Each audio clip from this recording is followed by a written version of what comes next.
দেশ ছাড়তে পারবেন না অভিষেক। নিউজ 18 প্রাইমে এবার সেই খবরে নজর। অভিষেককে বিদেশ যাওয়ার অনুমতি দিল না উচ্চ আদালত। বিদেশ যেতে চেয়ে অভিষেকের যে মামলা তা খারিজ হাইকোর্টে। একাধিক মামলা থাকায় অভিষেককে দেশ ছাড়ার অনুমতি নয়।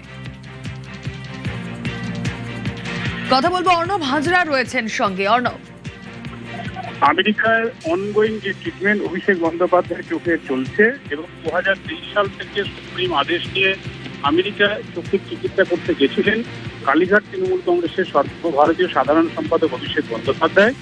এবারও চলতি বছরে 3 সপ্তাহের জন্য আমেরিকা যেতেছে। কলকাতা হাইকোর্টে বিচারপতি সৌগত ভট্টাচার্য বেঞ্চে তিনি আবেদন করেন। সেই আবেদনটি আজ আদালত খারিজ করেছে।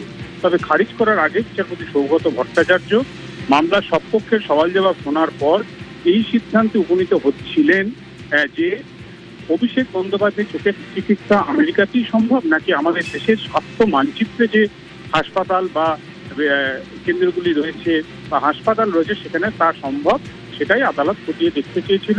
এবং তাই 7 দিনের মধ্যে পুরো বিষয়টি নিষ্পত্তি করার জন্য কালই অর্থাৎ 6 আগস্ট দুপুর 2টার সময় এসএসকেএম এর অপথ্যালমোলজি ডিপার্টমেন্টের এইচওডির সামনে অভিষেক বন্দ্যোপাধ্যায় এবং তার বিভিন্ন এই চিকিৎসা সংক্রান্ত কাগজ নথিপত্র নিয়ে হাজির হয়ে সেগুলি মেডিকেল বোর্ডের সামনে দেখানো, সেগুলো পরীক্ষা করা এবং মেডিকেল বোর্ড যদি রিপোর্ট দেয় 7 তারিখে তার পরের দিনের মধ্যে কলকাতা হাইকোর্টে বিষয়টি বিবেচনা করবে কলকাতা হাইকোর্ট এবং তার আমেরিকা বা বিদেশ যাত্রার উপর সিদ্ধান্ত নেবে। কিন্তু অভিষেক বন্দ্যোপাধ্যায়ের আইনজীবীরা স্পষ্ট জানান যে তারা আমেরিকায় অনগোয়িং ট্রিটমেন্ট যেটা চলছে চিকিৎসা, সেই চিকিৎসাটা করানোর জন্যই কলকাতা হাইকোর্টে আবেদন করেছেন। এসএসকেএম হাসপাতালের মেডিকেল বোর্ডের সামনে চিকিৎসা আমেরিকা বা অন্য কোথাও সম্ভব নয়, এ বিষয় নিয়ে তারা কোনো আবেদন নিয়ে আসেননি। কাজেই বিচারপতির যা পর্যবেক্ষণ যা রাখেন সেটা তাদের নাপসন্দ হওয়ার কারণেই আবেদনটি আজ খারিজ করে দেয় কলকাতা হাইকোর্ট। পাশাপাশি 16টি মামলা এই মুহূর্তে অভিষেক বন্দ্যোপাধ্যায়ের বিরুদ্ধে রাজ্যের বিভিন্ন থানায় রয়েছে, সেটা কমিশনারেট এরিয়া বা রাজ্য পুলিশ এলাকার মধ্যে। এর মধ্যে 5টি মামলায় অন্তর্বর্তী রক্ষা কবচ পেয়েছেন অভিষেক বন্দ্যোপাধ্যায়। আরও যে 11টি মামলা রয়েছে সেখানে কিন্তু তার প্রোটেকশন নেই। কাজেই তার বিরুদ্ধে অভিযোগ নিয়ে যে তদন্ত শুরু হয়েছে সেই তদন্ত বাধাপ্রাপ্ত হবে যদি এই মুহূর্তে দেশ ছাড়ে অভিষেক বন্দ্যোপাধ্যায়। রাজ্য তীব্র আপত্তি জানায়, তাই সে বিষয়টিকেও কনসিডার করে পুরো আবেদনটি খারিজ করেছে। অর্থাৎ আপাতত কলকাতা হাইকোর্টের এক বেঞ্চের নির্দেশ নিয়ে বিদেশ যাওয়া হচ্ছে না চোখের চিকিৎসার জন্য অভিষেক বন্দ্যোপাধ্যায়। ওকে, চোখের চিকিৎসার জন্য বিদেশ যাওয়ার আবেদন অভিষেকের, আর অভিষেককে দেশে চিকিৎসার পরামর্শ বিচারপতির। এসএসকেএম মেডিকেল বোর্ডের পরামর্শ নেওয়ার প্রস্তাব, মেডিকেল বোর্ডের প্রস্তাব মেনে পদক্ষেপের আশ্বাস। এসএসকেএমে যেতে রাজি হননি অভিষেক বন্দ্যোপাধ্যায়, আর অভিষেক এসএসকেএমে যেতে রাজি না হওয়ায় মামলা খারিজ।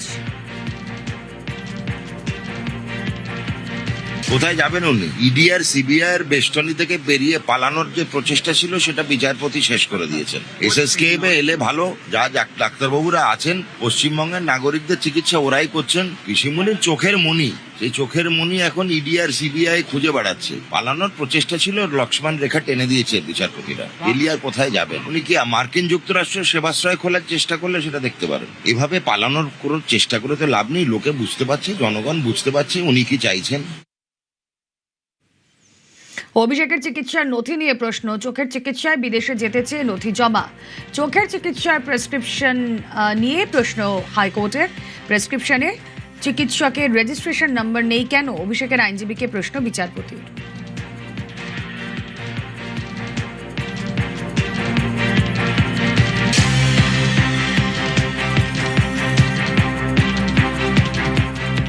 অভিষেক বন্দ্যোপাধ্যায় বিদেশ যাওয়ার জন্য যে আবেদনটা করেছেন মেডিকেল ট্রিটমেন্টের জন্য, সেটা আজকে কলকাতা হাইকোর্টে খারিজ হয়ে গেছে।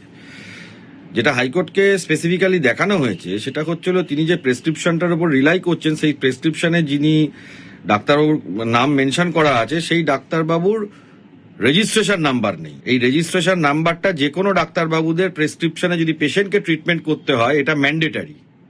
এখন সেটা নেই, এটা কোর্টের কাছে পয়েন্ট আউট হয়েছে এবং তার অন্তত বেশ কিছু ক্রিমিনাল কেস পেন্ডিং রয়ে আছে। তো এতগুলো ক্রিমিনাল কেস পেন্ডিং, ডাক্তারবাবুর রেজিস্ট্রেশন নাম্বার নেই যে ডাক্তার প্রেসক্রাইব করেছে, তাই জন্য কোর্ট তাকে স্বভাবতই অপশন দিয়েছিলেন যে তিনি যদি এসএসকেএম এ মেডিকেল ওপিনিয়নের জন্য অপথ্যালমোলজি ডিপার্টমেন্টে করেন 3 জন মেডিকেল এক্সপার্টকে দিয়ে।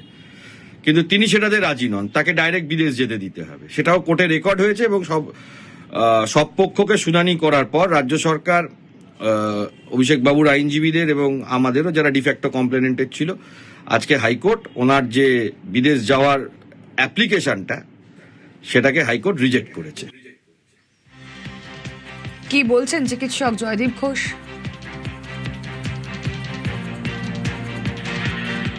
প্রথম কথা হচ্ছে রেজিস্ট্রেশন নাম্বার ছাড়া তো কোনো চিকিৎসক হয় না, যারা মানে আইনগতভাবে বৈধ চিকিৎসক। গভর্নমেন্টের নিয়ম অনুযায়ী কিন্তু প্রত্যেকটা প্রেসক্রিপশনে ডাক্তারের নাম এবং তার রেজিস্ট্রেশন নাম্বার দুটোই থাকা একদম অত্যাবশ্যক। সেটা ছাড়া কিন্তু ভ্যালিড প্রেসক্রিপশন হয় না, লিখতেই হবে একদম ম্যান্ডেটারি, মানে লিখতেই হবে, মানে সেটা ছাড়া কোনো প্রেসক্রিপশন মানে আইনগতভাবে করা যায় না। আর যদি রাজ্যে বা দেশে ট্রিটমেন্ট ভালো হয় তাহলে তো সেটা করা উচিত বা সেটা করলে ভালো হবে। নিশ্চয়ই সেটা অভিষেকও বুঝবে, ডাক্তাররাও বুঝবে কতটা প্রয়োজন বা কতটা। ও সুস্থ হয়ে যাক, তাড়াতাড়ি ভালো হয়ে যাক। সবাই সব থেকে বেটার জিনিস, বেস্ট জিনিস চায়, সেই হিসেবে তাহলে তো সরকারের লোক হিসেবে আস্থা দেখানো দরকার ছিল, তো হয়নি। তার মানে ইনডাইরেক্টলি বলতে পারো আর ডাইরেক্টলি বলতে পারো যে ভালো ট্রিটমেন্ট চাই। ভাই কোর্টের ব্যাপার আছে, আমি কি বলবো, কোর্ট যেদিন বলবে সেদিন যাবেন। কোটি ভারত হয়ে এসছে, সব কি বিদেশে যায় চিকিৎসা করতে নাকি? তারা না বিদেশ না গেলে মরে যাচ্ছে লোকে। দেশের ডাক্তার, দেশের হসপিটাল সিস্টেম, চিকিৎসা ব্যবস্থার উপরে কোনো বিশ্বাস নেই। আপনি সেবাশ্রয় করছেন, আপনি স্বাস্থ্যসাথী কার্ডের কথা বলছেন, আপনি এত মেডিকেল কলেজ তৈরি করেছে আপনার সরকার বলে জ্ঞান দিয়েছিলেন, তাহলে কি পরিষেবা ছিল যে আপনার চোখের চিকিৎসা করার জন্য আমেরিকায় যেতে হচ্ছে? যারা আর্থিকভাবে দুর্বল তাদের ছেলে পরিবারগুলো কি চোখ নষ্ট হয়ে যাবে তাদের? এর উত্তরটা আগে অভিষেক বাবুকে দিতে হবে। আমাদের কলকাতা SSKM তথা পিজি হসপিটাল যথেষ্ট উন্নত মানের হসপিটাল, এখানকার চিকিৎসকরা যদি ফেলও করে কোর্ট আছে তো সেখান থেকে সুযোগ দেবে।